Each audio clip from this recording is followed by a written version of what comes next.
Hey everybody, this is John Arola for the Young Turks, and although I don't generally like to do videos late on a Thursday night, there is fairly big breaking news, and so I did want to talk about it, and that is news being broken by Buzzfeed that Donald Trump apparently directed Michael Cohen, his then lawyer, to lie to Congress about the ongoing negotiations surrounding a possible Trump Tower in Moscow. He apparently knew about these negotiations. He'd received something like 10 updates from Cohen about the process. He'd spoken about it with his family, and when it came time for Cohen to talk to Congress about that, he told him to lie about when that process had actually ended. The interesting thing about that is that directing someone to lie under oath is itself a felony.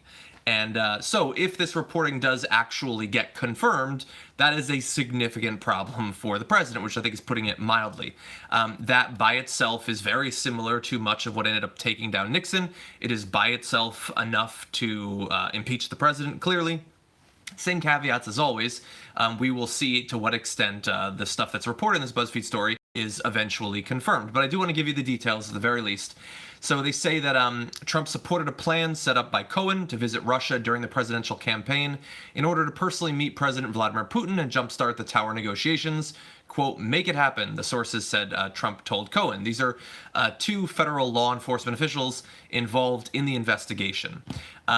Furthermore, as Trump told the public he had no business deals with Russia, the sources said Trump and his children, Ivanka and Donald Trump Jr., received regular detailed updates about the real estate development from Cohen, whom they put in charge of the project. And the special counsel's office learned about Trump's directive for Cohen, this is a very important part, to lie to Congress through interviews with multiple witnesses from the Trump organization and internal company emails, text messages, and a cache of other documents.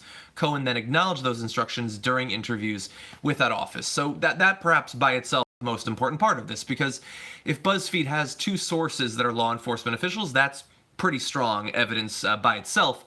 But we already know that they're going to say they don't know what they're talking about, or that Cohen would lie, which, by the way, is one of the most believable things in the world. Cohen is a liar. He would lie about this. He would lie about anything. But if this is being backed up by multiple people working at the Trump organization, and it has documentation in the form of emails, text messages, and other information like that, it becomes a little bit harder to discount that. Now, bear in mind, I'm not going to go through all the details on this or the history and what ties in and what supports it and all that stuff. We will get into that tomorrow on both the Damage Report and the Young Turks most likely. But we do know that there have been individuals, very highly ranked individuals at the Trump organization that have been granted immunity by the special counsel's office, supposedly for something. That certainly seems the way it usually works. And so this is the sort of information perhaps that if they could provide evidence of the president committing a felony, that would merit them receiving the protection that we know they received.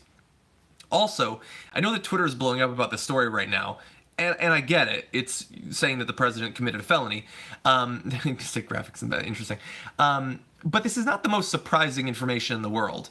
So we know that Cohen did lie to Congress about this. He's already said that. So why would Cohen have lied about this? I mean, it's either that he was directed to do it, or he decided on his own to do it. I mean, how plausible is it that Michael Cohen is like, you know what? I'm going to commit a felony to get a business project set up for someone who isn't me, who would financially benefit, and I likely would not. Maybe it was just blind loyalty to Trump in that case, but that seems a little bit hard to believe. It always seemed like it was going to come down to him being directed to do it by somebody, either by a member of the family or by Trump himself. So this is not exactly the most surprising story ever. It fits in with much of what we already knew. So we would love to get a response from all the relevant parties. Unfortunately, the White House did not return detailed messages that BuzzFeed sent them seeking comment, nor did an attorney for Donald Trump Jr. or the Trump organization. Of course, Donald Trump Jr. is implicated to some extent in this as well. Not necessarily in terms of getting Cohen to lie, so he didn't necessarily commit a felony, but he is involved in the cover-up. And let's see, a spokesman for the Office of the Special Counsel declined to comment. That is obviously a very important part of this, and we won't know for sure how much of this is actually verifiable until they finally come out with their information. Cohen has also declined to comment, although we do know that he's going to be talking in about 2 weeks or so to Congress. And so we will likely get his side of the story, because I imagine there's going to be a lot of questions about this. And yes, thank you, my board game collection's not bad. Actually, you can't see quite a bit of it. Anyway, it's just a hobby. So big questions arise from this. Does this matter?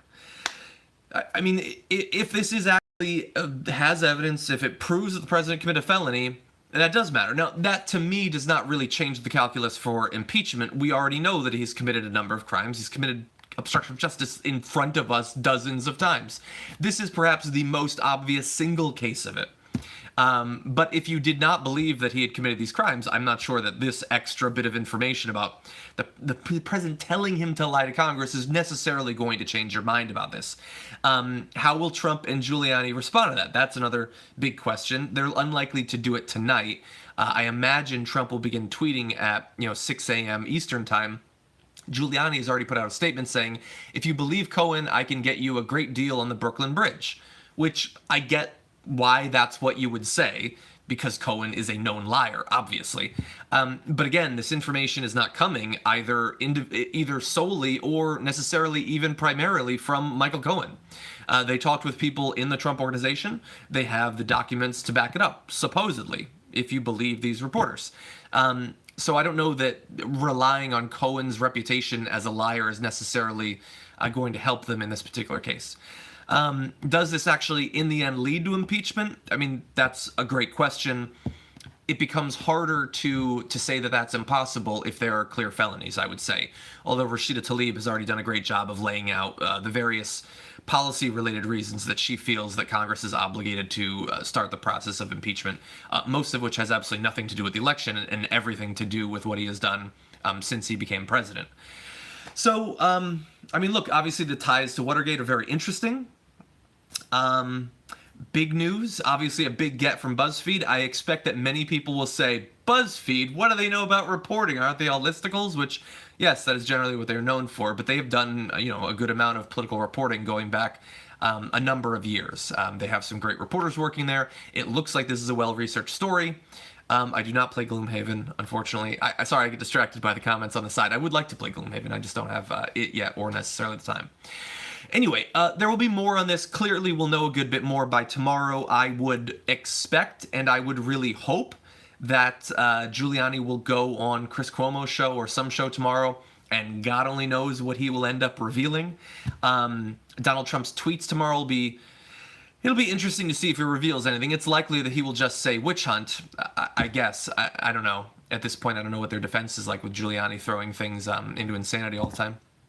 But that's pretty much it. Just wanted to make sure that you knew some of the basics of this, understood a little bit of the context of how this is likely to play out in the political sense and in the media sense over the next couple of days as we hopefully learn more about this story. Anyway, thank you to everyone who's been watching this, obviously. By the way, if you're not already a TYT member, it would be great if you did that. At this point, you probably know that you can go to tyt.com and become a member. I will be talking about this on my show, The Damage Report, tomorrow morning, which streams live not only on YouTube TV, but also to our members. So if you're a member, you can watch it live, and the clips will end up eventually on youtube.com/The Damage Report. Thank you, everybody, for watching. I'll see you next time.